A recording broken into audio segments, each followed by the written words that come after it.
মধ্যপ্রাচ্য সংঘাতের ফলে হরমুজ প্রণালী বন্ধ থাকায় পানামা উপসাগরের ওপর চাপ বেড়েছে।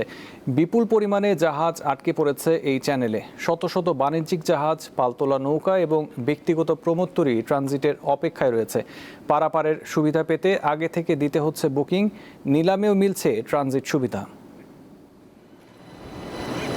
মধ্যপ্রাচ্য সংকটে হরমুজ প্রণালীর বিকল্প হিসেবে চাপ বেড়েছে পানামা খালের ওপর, ফলে আরও সংকীর্ণ হয়েছে প্রবেশপথটি। এমন পরিস্থিতিতে আগাম বুকিং দিচ্ছে অনেক শিপিং কোম্পানি। বুকিং ছাড়া জলযানকে পারাপারের অপেক্ষায় থাকতে হচ্ছে 5 দিন পর্যন্ত। পরিস্থিতি মোকাবেলায় ট্রানজিট সুবিধা দিতে নিলামের আয়োজন করেছে খাল কর্তৃপক্ষ। সেখানে চালু হয়েছে নতুন ব্যবসা।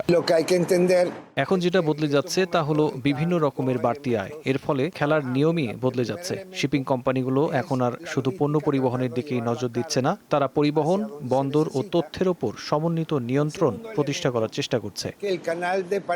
যদিও হরমুজ স্বাভাবিক অবস্থায় ফিরলে জলযানের বাড়তি চাপ থাকবে না পানামা খালে, তবে নতুন করে ব্যবসার যে প্রবণতা তৈরি হয়েছে তা বহাল থাকবে, এমনটি বলছেন বিশেষজ্ঞরা।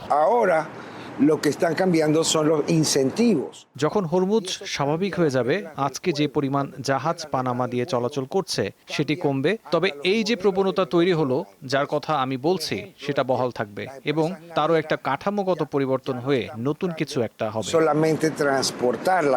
পানামা খাল কর্তৃপক্ষ জানিয়েছে 2026-27 অর্থ বছরের প্রথমার্ধে জাহাজে মালামাল পরিবহন আগের চেয়ে 5 ভাগ বৃদ্ধি পেয়ে 254 মিলিয়ন টনে পৌঁছেছে। সাইফুর রহমান শিশির, দীপ্ত বার্তাকক্ষ।